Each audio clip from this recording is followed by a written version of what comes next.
कचरा कचरा।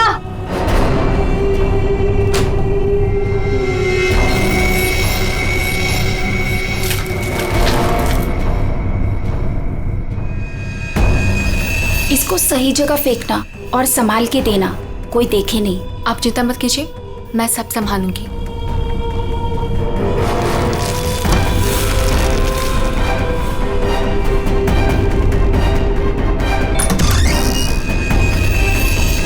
जल्दी दो। कौन है बेटा? कोई नहीं माँ, कचरा वाली थी।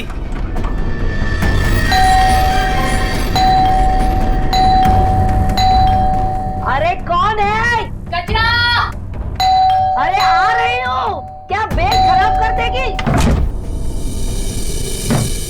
है? तू कौन है? मैडम, मैं ना नई सफाई वाली है।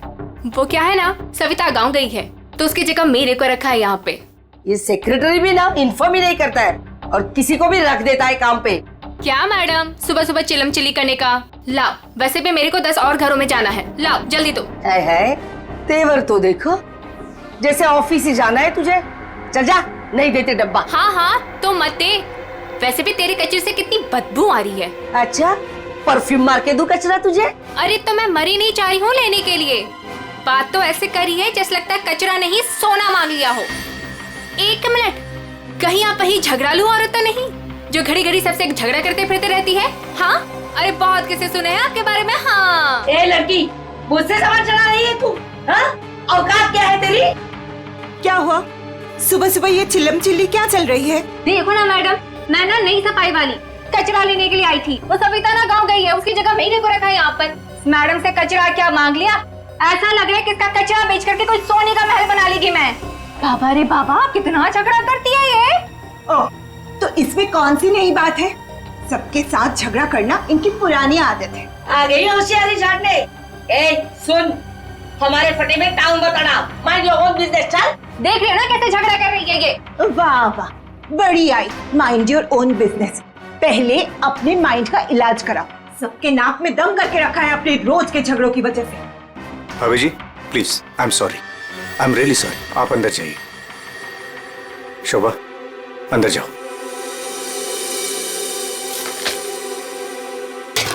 जाओ। खाली लड़ते रहती है, पता नहीं कैसी औरत है ये। आपको बीच में आने के लिए किसने बोला? हाँ, अगर आप बीच में नहीं आते थे ना तो उस रत्ना की बच्ची को देख लेती थी मैं। मुझे अंदर ले आए सो आए। आपने सॉरी बोला उसे? सॉरी बोला? अरे किससे पूछ के सॉरी बोला? हमेशा से गलत काम करते हो, हमेशा से गलत काम करते रहते हो। हाँ हाँ हाँ, सब हमारी गलती है, हमारी गलती है सब। लोग हमसे बात नहीं करते, लोग हमें देख करके दूर भाग जाते हैं, कोई हमें अपने घर में नहीं बुलाते, सब हमारी गलती है। शोभा प्लीज देखो, शोभा इस तरह से बात बात में लोगों के साथ झगड़ा करना बंद कर दो। देखो शोभा, तुम जानती हो इस वजह से लोग हमारे घर को कितने बदनाम कर चुके हैं। यहाँ तक कि सोसाइटी वाले पुलिस की धमकी दे चुके हैं। अरे वो क्या पुलिस कंप्लेंट करेंगे? मैं खुद पुलिस स्टेशन जाऊंगी और एक एक को ठीक से देख लूंगी। और आप उनकी साइड ले रहे हो? उनकी? आपको अपनी बीवी की कोई फिक्र नहीं है क्या? हाँ, मैं तो हूँ ही ऐसी, झगड़ालू हूँ। मैंने सबकी नींद हराम करके रखी है। और ये बिल्डिंग वाले, ये तो संत महात्मा है ना। बहू, वो लोग भी गलत हो सकते हैं, लेकिन लोगों से बात करने का एक अलग ही तरीका होता है। आइए आइए, पधारिए। अरे मैं तो वही सोच रही थी कि अब तक आप कैसे नहीं पधारी अपने लाडले की तरफदारी करने के लिए। देखिए माँ जी, एक तो वैसे भी इन्होंने आपको मेरे मत्थे मड़ा है, वो भी मुझसे पूछे बिना। मेहमान बनकर आई हो तो मेहमान बनकर रहो घर में।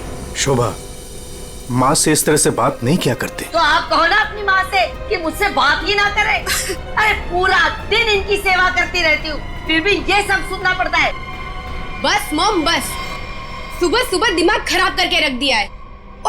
और अब दादी और डैड से कैसे बात कर रहे हो? क्या ये घर दादी का नहीं है? चुप कर, बदतमीज लड़की। बड़ों के बीच में बात करने से अच्छा है कि तुम अपनी पढ़ाई करो। पर तुम कहाँ पढ़ाई करती हो? पूरा दिन इस मोबाइल और लैपटॉप में घुसी रहती हो। ये किसकी फोटो है? कौन है ये लड़का? तेरा बॉयफ्रेंड तो नहीं है? मॉम, जैसे अभी आपने बताया ना कि मैं आपके मामले में इंटरफेयर ना करूं, वैसे आप मेरे मामले में इंटरफेयर ना करें तो अच्छा होगा। बदतमीज लड़की, मुझसे जबान लड़ा रही है तू? बड़ों से बात करने का तमीज नहीं है तुझे? अगर मुझसे जबान लड़ाई ना तो याद रखना। हाँ, क्या कर लोगे आप? हाँ, क्या कर लोगे? जैसे भैया को इस घर से निकाल दिया, वैसे मुझे भी निकाल दोगे? हाँ माँ, शोभा, बस बहुत हो गया। ऐसे किसी जवान लड़की से बर्ताव नहीं किया जाता। माँ, तुम्हें मंदिर जाने में देर हो रहा है ना? चलो मैं तुम्हें मंदिर छोड़ देता हूँ। काव्या, तुम्हें कॉलेज जाना है ना? चलो मैं तुम्हें ड्रॉप करता हूँ। चलो जल्दी चलो। तुझे तो मैं देख ही लूंगी। बहुत बदतमीज होने लगी है आजकल।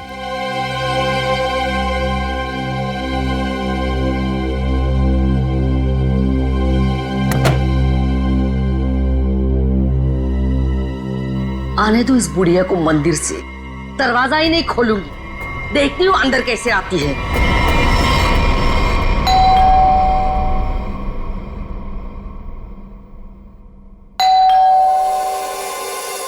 शोभा, दरवाजा क्यों नहीं खोल रही हो? शोभा, क्या हुआ माँ जी? आपने शोभा को कहीं जाते हुए देखा है क्या? क्या हुआ माँ जी? रचना, तूने शोभा को कहीं देखा है क्या? माँ जी, मेरे इतने भी बुरे दिन नहीं है कि मैं उनको देखूं। पता नहीं उसमें भी उनको कोई प्रॉब्लम हो जाए। पर हुआ क्या? शोभा दरवाजा नहीं खोल रही है। अब सर आप जाके सेक्रेटरी को बुला के लाइए ना प्लीज। अभी बुलाता हूँ। शायद वो बाथरूम में नहा रही हो। इतनी देर से नहा रही है? शायद अपना पाप धो रही होगी। माँ जी, आपके पास घर की दूसरी चाबी होगी ना? नहीं है। एक मिनट माँ जी, मैं आपके बेटे मनीष को फोन करता हूँ। हटिए हटिए।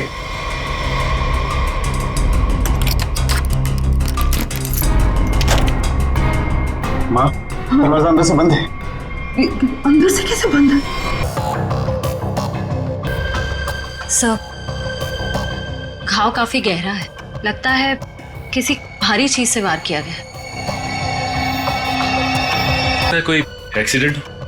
इनका पैर फिसला और किसी चीज से टकरा के गिर गई। हाँ, एक्सीडेंट हो सकता है। एक काम करो, घर में जितना सारा फर्नीचर है चेक करो, उसके कॉर्नर चेक करो फर्नीचर के, और फिर देखो कहीं पर नुकीली चीज है क्या। शायद उससे टकराई हो। सर,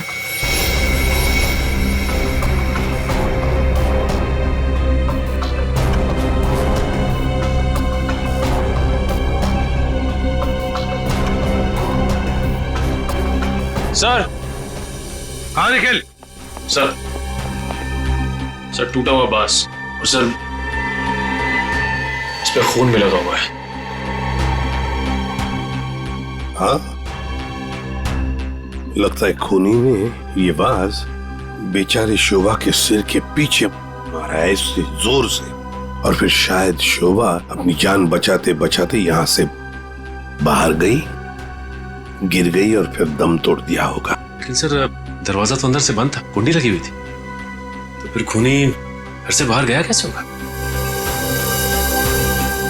सर, हो सकता है बालकनी से चला गया। नहीं निखिल, इतनी ऊंचाई से कोई बाहर जा ही नहीं सकता है। सर, घर के बाहर सीसीटीवी कैमरा लगा हुआ है। बस तो फिर वो सीसीटीवी कैमरा का फुटेज और लॉबी के सीसीटीवी कैमरा का फुटेज सब देख लेते हैं।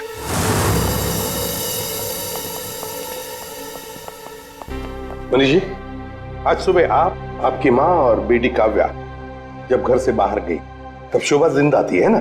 जी सर। मतलब शोभा जी का कत्ल हुआ सुबह 10:30 बजे के बाद में ही। पर काव्या, तुम 11 बजे कॉलेज से वापस क्यों आ गई थी? देखो, चुप रहने का कोई फायदा नहीं है। हमने लॉबी के सीसीटीवी फुटेज में देख लिया है। तुम ठीक 11 बजे बिल्डिंग में अंदर आई थी। काव्या, तुम कॉलेज नहीं गई? वो मेरा फ्रेंड अश्मित हमारी विंग में रहता है, मैं उसी से मिलने वापस आई थी। अपने बॉयफ्रेंड से मिलने गई उसी वक्त जिस वक्त अपनी माँ का कत्ल हुआ।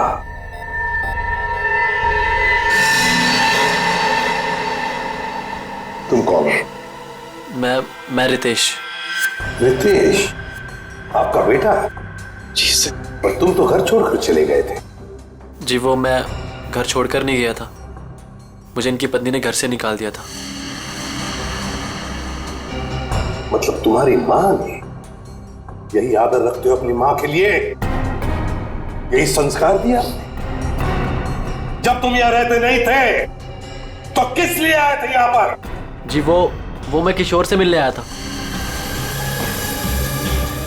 सर, अगर आपने सीसीटीवी फुटेज देखा होगा तो आपने देखा होगा कि मैं अपने डॉग को बाहर घुमाने लेके गया था। क्या बात है किशोर, जब ये रितेश तुम्हारे घर पे तुमसे मिलने आया तो तुम अपने घर से बाहर कुत्ता घुमाने निकल गए? हाँ? सर, वो हमेशा आता जाता रहता है, पर इसमें प्रॉब्लम क्या है? प्रॉब्लम है शोभा जी का कत्ल हुआ है, समझे? चलो तुम सबकी बातें मान ली, बच्चे बिल्डिंग में आए अपने दोस्तों से मिलने, मगर घर नहीं गए। बिल्डिंग के अंदर बाहर लोग आते जाते रहे, पर शोभा जी के घर के बाहर कोई नहीं आया। काश अगर कोई भी एक भी शोभा जी से मिलने जाता तो शायद आज बेचारी मासूम शोभा बच जाती। सर, वो कोई बेचारी औरत नहीं थी, जैसी औरत थी उसके साथ वैसा ही हुआ। क्या मतलब? माफ कीजिएगा मनीष भाई, सोसाइटी की इज्जत का सवाल है। सर, शोभा जी का सोसाइटी में किसी के साथ भी बिहेवियर अच्छा नहीं था। आए दिन छोटी छोटी बातों पे झगड़ा करती थी। इवन सर, आज भी उनका झगड़ा हुआ था। झगड़ा हुआ था? किसके साथ? इनसे, रचना जी से। ओह सर, मैं सर, मैंने उसको नहीं मारा सर, मैंने तो कभी किसी मच्छर को भी नहीं मारा सर। एसीपी साहब, इन सोसाइटी के सारे लोगों को मैं जानता हूं, इनमें से ऐसा कोई नहीं है जो शोभा को इस तरह से मार सके। मगर शोभा जी का खून तो हुआ है ना, किसी ने तो किया है। अरे तारिका, ये क्या कर रही हो? ऐसा क्या करते हो डॉक्टर साहब ने? करने दीजिए ना सर, कुछ भला करने जा रही है तो उसे टोकना ठीक नहीं है ना सर? अरे नहीं, मैं जानता हूं अच्छी तरह से। जिस दिन मैं वहां पर लाशों की जगह लेटा हुआ होऊंगा ना, तुम लोग सबको मिठाई बांटने वाले हो, जानता हूं मैं तुम्हारे सारे इरादों के गुब्बारों को उड़ने से पहले ही फोड़ करके दम लूंगा, समझे? हमारी वजह से आप बच गए सालू के साहब, वरना तारिका ने तो आपका सर फोड़ ही दिया था। अरे मैं तो सिर्फ इनाक कर रही थी। अच्छा, सालू के साहब का सर फोड़ने का? जी नहीं, इस औरत के सर पे किस चीज से बहुत जोर से मारा गया है जिससे इसकी मौत हो गई, ये पता लगाने के लिए। देख सालुंखे, किस चीज से मारा ये तो हमें पता है, यही मर्डर वेपन है।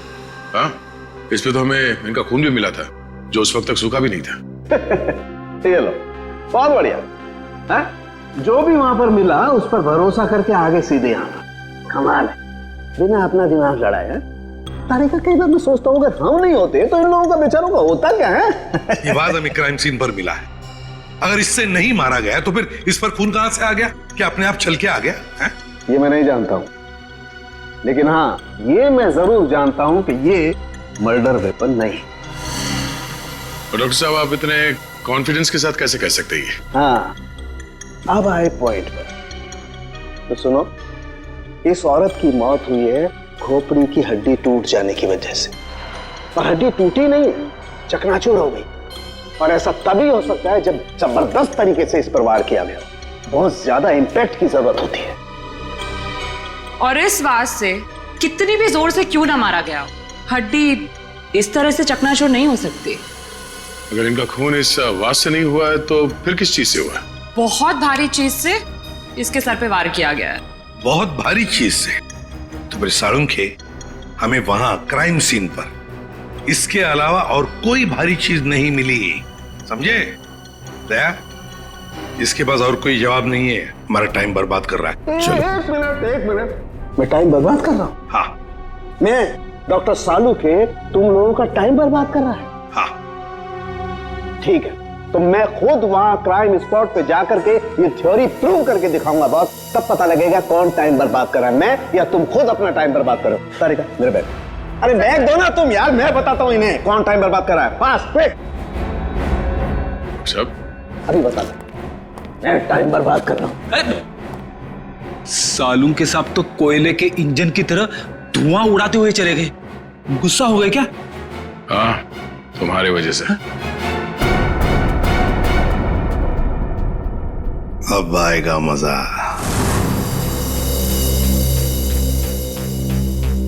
सब कुछ ढूंढ लिया, आप क्या ढूंढेंगे? अपना सर ढूंढो। कहा था ना यार तुमसे, कोई भारी चीज से मारा गया तो भारी चीज ढूंढो ना प्लीज। साहब क्या लगता है, इससे मारा होगा? सर क्या इससे मारा होगा? नहीं, इससे नहीं हो सकता। सर ये देखिए सर, काफी भारी है सर, इससे मारा होगा। सर पे मार के देखो, अगर सर खुल जाएगा तो मान लो। आपके सर पे कैसे मार? Shut up. यार सालू की क्यों टाइम बर्बाद कर रहा है हमारा तू? बॉस प्लीज मुझे ढूंढने दो ना। एक काम करो, आप लोग बैठो, मैं जरा ढूंढता हूँ प्लीज।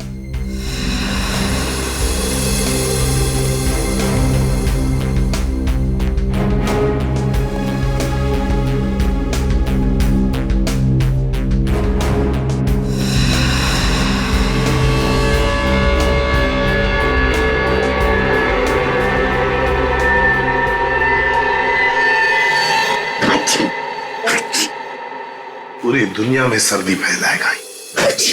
ओए, अरे यार क्या हो गया? सर क्या हुआ, आप इतना चीख क्यों रहे हैं?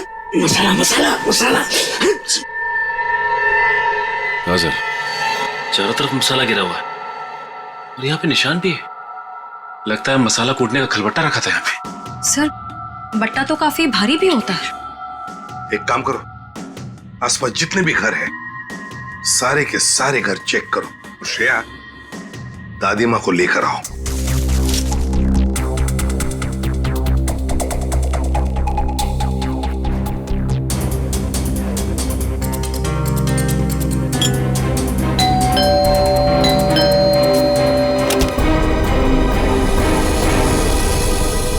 आप लोग?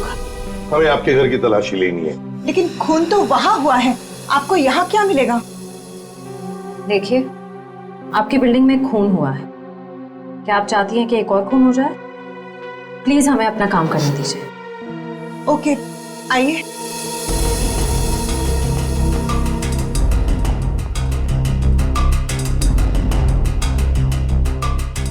शोभा भी ना मरने के बाद भी मेरी पीछा नहीं छोड़ेगी।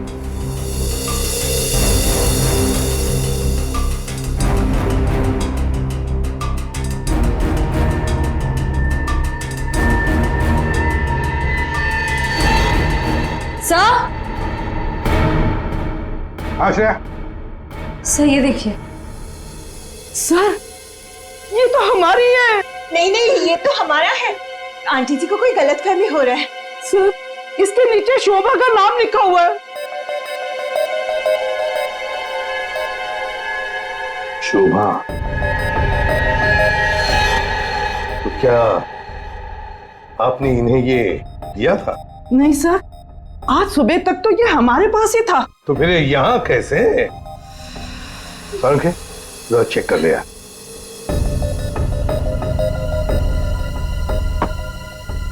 वो क्या है ना सर, मैंने गुल्लू के पापा को छोले खिलाने का वादा किया था। शोभा जी तो मर ही गई थी, वो इससे क्या करती, इसलिए मैं ये लेके चली आई। मैंने कोई खून नहीं किया सर, मैं सच बोल रही हूँ सर, मैंने कोई खून नहीं किया। बॉस, इन पर तो कहीं भी खून के ट्रेसेस नहीं। खून का निशान नहीं, मतलब ये मर्डर वेपन नहीं है। मुझे लगता है शोभा ही हमें बताएगी कि उसका खून कैसे हुआ है और किसने किया।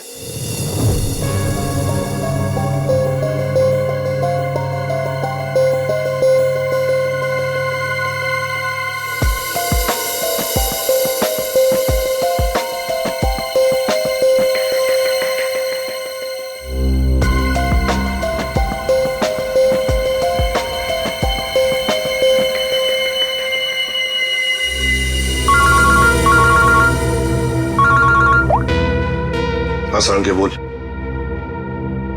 अच्छा, गेरू मिट्टी।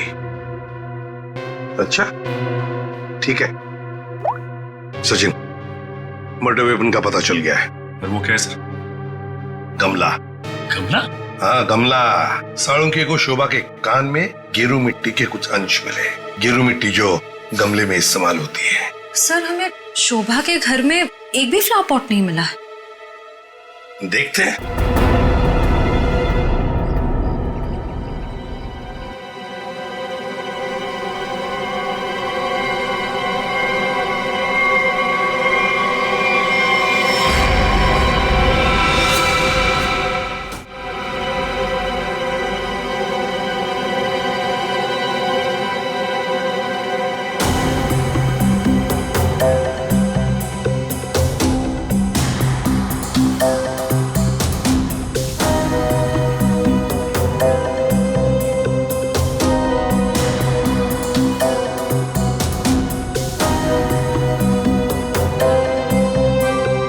गमला यहीं पर गिरा है।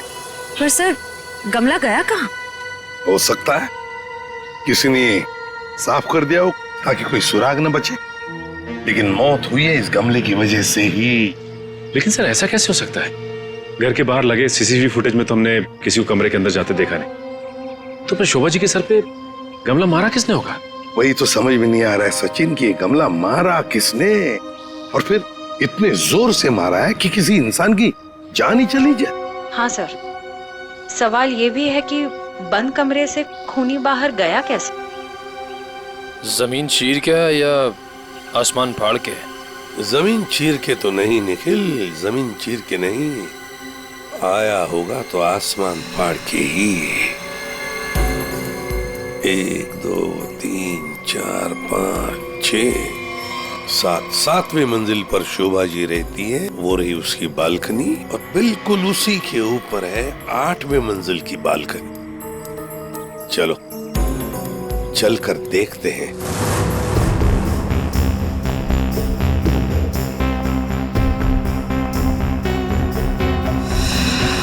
सर? श्रेया, सर ये देखिए, स्टैंड जैसा कुछ है। स्टैंड जैसा तो है।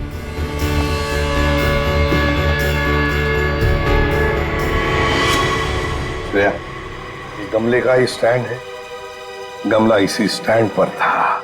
ये देखो, यहाँ से गमला यूं धक्का मार के नीचे फेंका गया। ये फ्लैट किसका है? सर किसी NRI का है, और बिल्डिंग का सेक्रेटरी होने के नाते इसकी चाबी सिर्फ मेरे पास ही रहती है सर। क्या हाल फिलहाल में यहाँ पर कोई आया था? मुझे नहीं पता। तुम्हें पता नहीं? तो फिर इसका एक ही मतलब हो सकता है कि जबकि इस फ्लैट की चाबी सिर्फ तुम्हारे पास ही है, तो इस फ्लैट में भी सिर्फ तुम ही आए होंगे। ये क्या कह रहे हैं सर? मेरे कहने का मतलब है कि फ्लैट की चाबी उन्होंने मुझे दी थी। क्या है सर कि सारे एम्प्टी फ्लैट की चाबी ऑफिस के ड्रॉअर में होती है। एजेंट लोग सर कभी भी आते जाते रहते हैं, तो सर मैं 24 घंटे उनके लिए घर पे थोड़ी ना रहूंगा सर। ये खाली फ्लैट्स की चाबियां ऑफिस में रहती है, ये बात सबको पता है? हाँ, हमारे सारे रेजिडेंट्स और सारे कमिटी मेंबर्स को ये बात पता है। हमारे अलावा कोई भी कभी भी ऑफिस जाकर चाबी ले सकता है। वाह, देखा कितने अच्छे सेक्रेटरी है ये सोसाइटी के, जबकि सारी जिम्मेदारी तुम्हारे ऊपर है। फ्लैट के अंदर कोई भी घुस सकता है, कुछ भी कर सकता है। यहाँ तो एक खून हुआ है, खून, समझे? और ये जिम्मेदारी सिर्फ तुम्हारी है। सर खून तो शोभा जी के फ्लैट में हुआ है सर, इससे इस फ्लैट का क्या कनेक्शन हो सकता है सर? जाइए आप, जाइए नीचे और सबको इकट्ठा कीजिए, सारे रेसिडेंट्स को कंपाउंड में। जाइए जल्दी। जी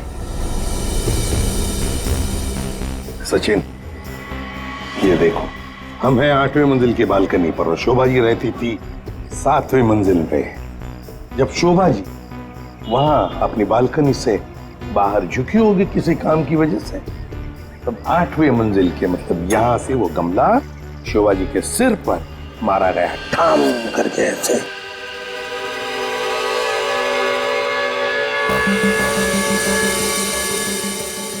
भगवान का लाख लाख शुक्र है, वरना आज तो मसाला कूटने के चक्कर में मेरी कुटाई हो जाती उन CID वालों के हाथों। इसीलिए छोले को मारो गोली, ये लौकी खिला दूंगी गुल्लू के पापा को। ओह गॉड!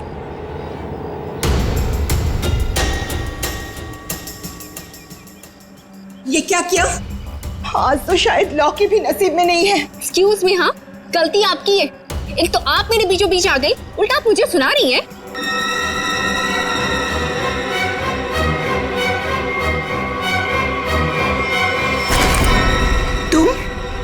तुमको तो मैंने कहीं देखा है। देखिए, आपका जो कुछ भी नुकसान हुआ है उसके लिए आई एम सॉरी।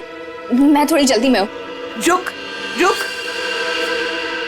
तुम वही सफाई करने वाली हो ना? अरे छोड़ मेरे हाथ। तेरी वजह से वो शोभा मेरे ऊपर राशन पानी लेके चढ़ गई थी। कौन शोभा? कैसा राशन पानी? मैं कुछ भी नहीं जानती। Excuse me. अरे स्क्वीज तो तेरी आज मैं करूंगी। तेरे जाने के बाद ही शोभा का कत्ल हुआ था। क्या? चल मेरे साथ, सीआईडी के पास चल। चल। हमें उस चीज का पता चल गया है जिससे शोभा जी का खून हुआ है। एसीपी साहब, क्या आप मुझे बता सकते हैं वो कौन सी चीज है जिससे मेरी पत्नी का खून हुआ? Flower pot. Flower pot? जी हाँ, फ्लावर पॉट।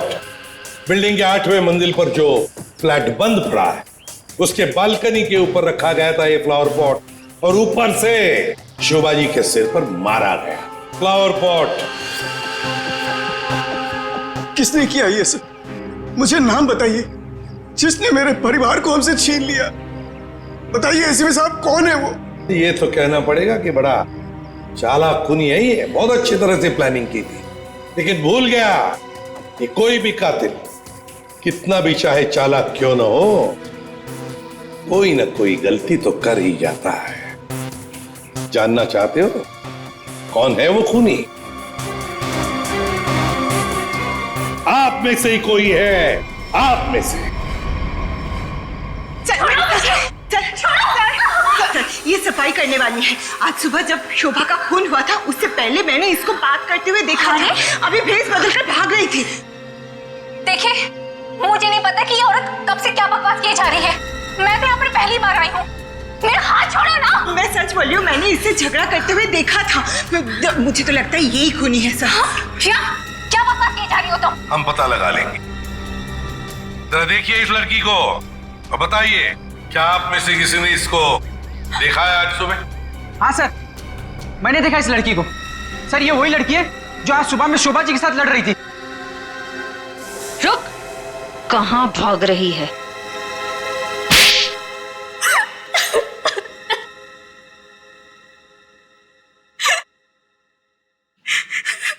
ये सब रोना धोना बंद करो और बताओ कौन कौन है इसके पीछे। तुम्हारे अकेली का काम नहीं है ये। बताओ जल्दी। कौन कौन मिला हुआ है तुम्हारे साथ इस काम में?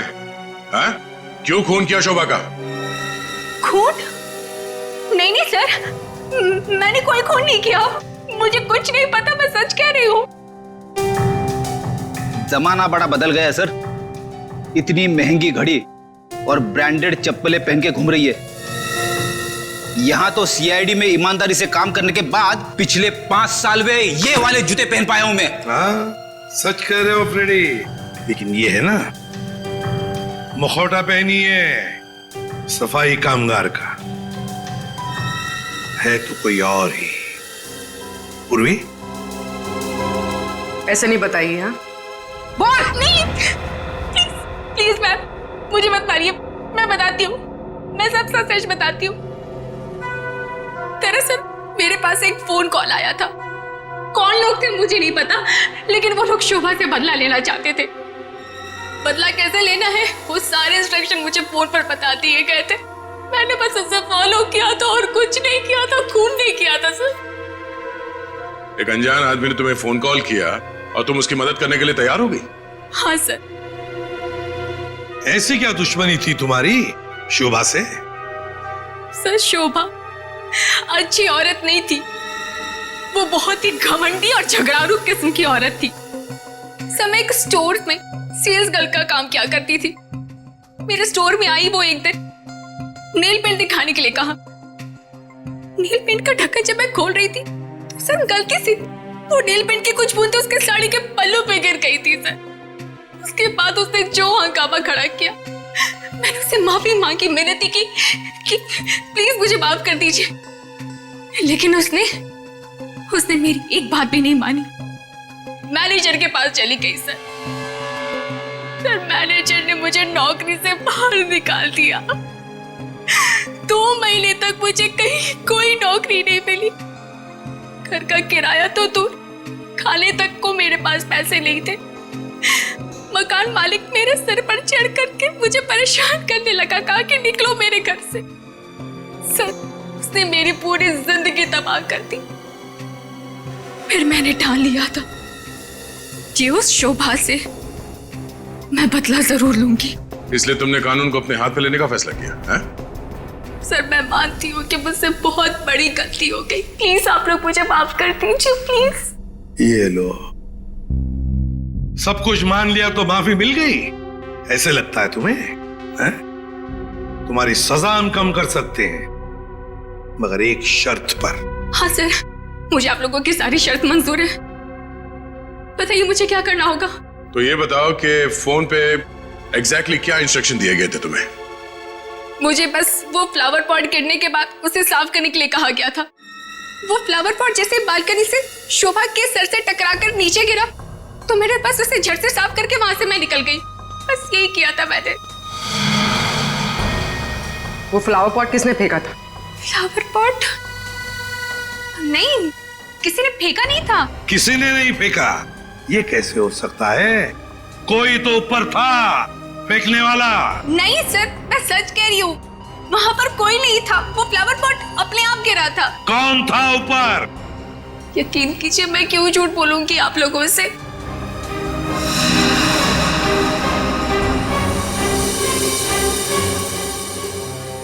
निखिल, पता लगा किसका फोन आया था शीला को इंस्ट्रक्शंस देने के लिए? सब उदय, टूटे हुए फ्लावर पॉट के टुकड़े अच्छी तरह से देखो।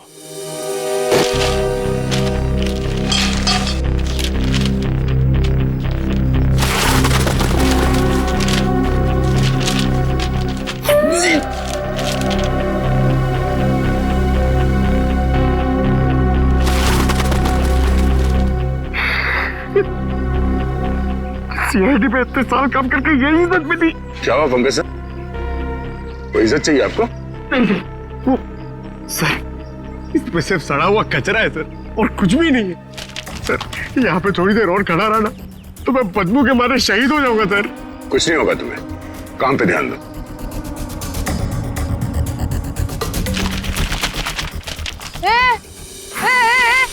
ये क्या कर रहे हो? ये मेरा इलाका है, यहाँ मैं किसी और को कब्जा जमाने नहीं दूंगी। अरे कौन कब्जा करना चाहता है? मेरा बस चले तो मैं खुद यहाँ से सलट लूं। तो फिर मेरे इलाके में कचरा चुनकर ये मेरे पेट में लात क्यों मार रहे हो? अरे मेरी माँ, आपके पेट पे कोई लात नहीं मार रहा है, मैं खुद यहाँ पे अपनी नौकरी बचा रहा हूँ। देखो, तुम लोग जाओ यहाँ से, ये मेरा इलाका है, मैं किसी और को कचरा चुनने नहीं दूंगी। जाओ जाओ। हम लोग सीआईडी से हैं और इस कचरे में सुराग ढूंढ रहे हैं। हाँ? सीआईडी? रुक रुक, देखो जरा, चलो। सर, हाँ, सर पे पैर रख के भाग गई सर। आपको थोड़ा सॉफ्ट रहना चाहिए, आपको देख के डर के भाग गई। सर वो टाइम नहीं ना, वो कचरा।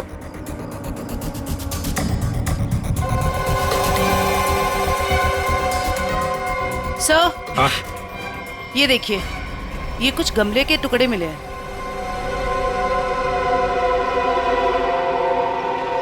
अच्छा, खून लगा हुआ है। हाँ दया, लगता है ये वही फ्लावर प्लॉट है जिससे खून हुआ है। अब ये खून शोभा का है या नहीं, ये तो फोरेंसिक लैब से ही पता चल जाएगा।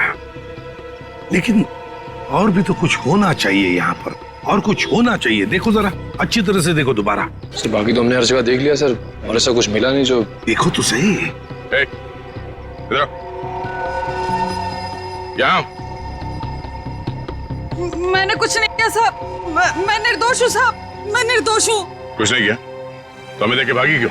वो साहब, बिरजू कह रहा था कि जब भी पुलिस वाले देखो ना तो अपनी जान बचाओ और भागो, पता नहीं फिर कब मुसीबत में फंस जाए। एक मिनट, देखो, किसी भी मुसीबत में नहीं फंसोगे तुम। इतना बताओ, क्या सुबह तुमने यहाँ से कुछ कचरा उठाया था? हाँ? घबराओ मत, उठाया था कचरा? हाँ, उठाया तो था, इस थैले में ही है। दिखाओ जरा। नहीं नहीं, मैं नहीं दूंगी, ये मेरी रोजी रोटी है साहब। अरे हमें उसका भजिया नहीं तलना है, हमें सिर्फ ये देखना है कि उसके अंदर क्या है। इधर दो।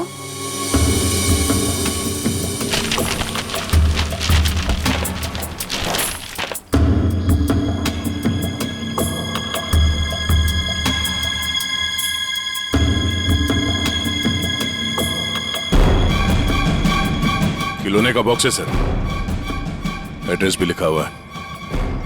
ओह, तो ये है खूनी।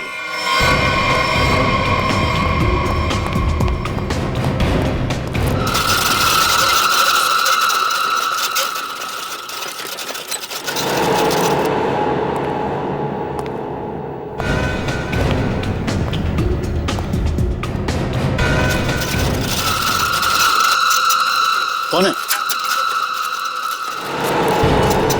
कौन है? अरे कौन है यहाँ? सामने आओ। कौन है?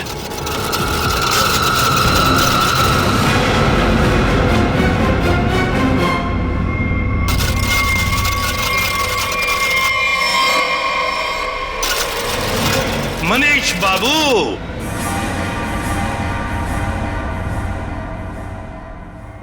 हाँ, खिलौनों के साथ बहुत खेल खेल लिए, अब ये तुम्हारा खेल खेलना खत्म। मैंने आगे रास्ता बंद है। मैंने कुछ नहीं किया। अब ये बता, शोभा को क्यों मारा तुमने? मैंने नहीं मारा, मैंने नहीं मारा।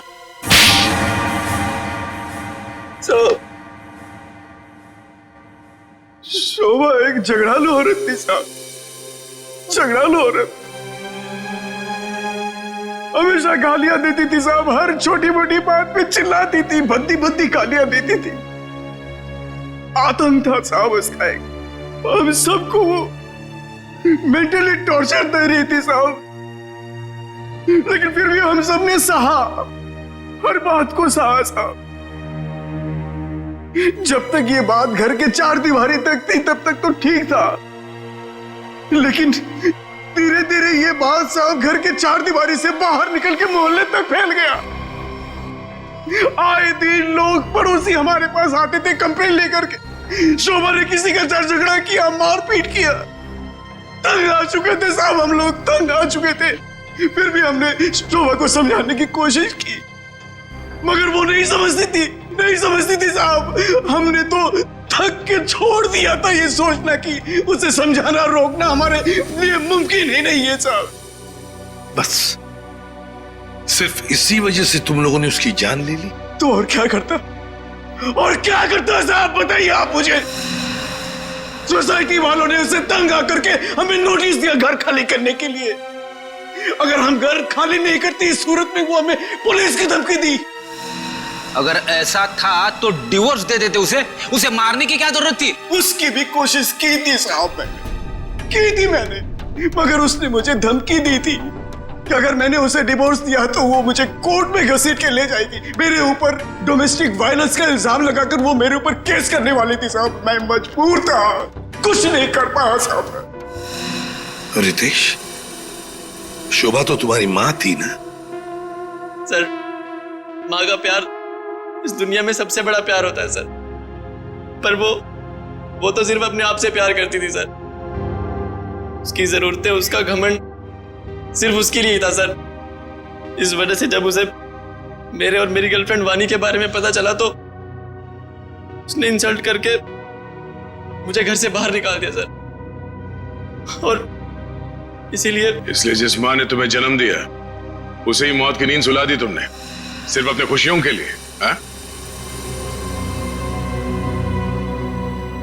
एक दिन रितेश मेरे पास आया एक सुझाव लेकर। उसने कहा कि पापा, अगर हमारी जिंदगी में शांति और चैन चाहिए तो शोभा की जिंदगी खत्म करनी होगी। और इसके लिए तुमने अपने पड़ोसी किशोर और नवीन की मदद ली। जो शोभा के दुश्मन थे उसके बर्ताव की वजह से। हाँ?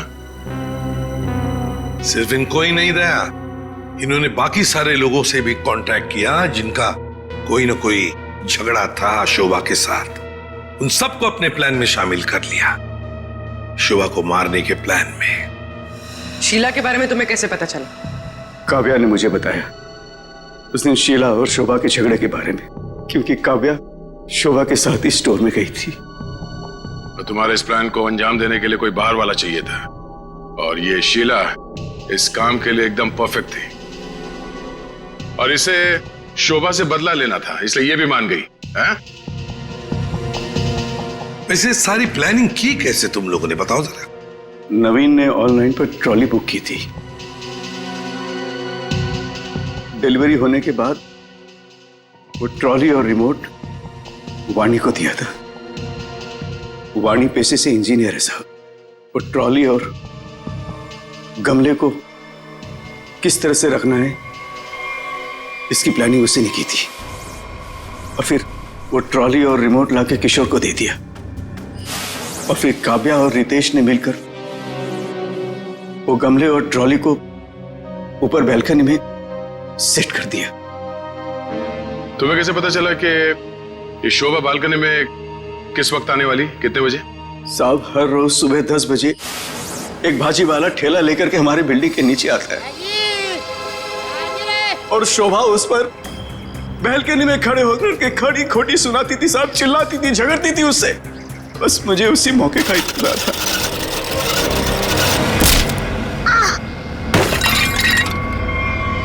और फिर मैंने मां को फोन किया।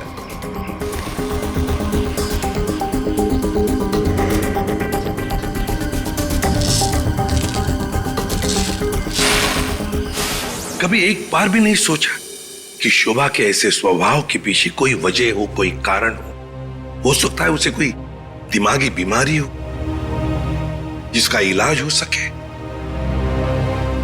नहीं सोचा।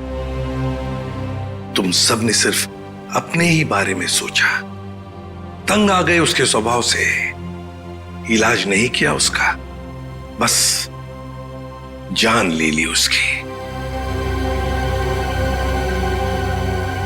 कानून तुम सबको कड़ी से कड़ी सजा देगा।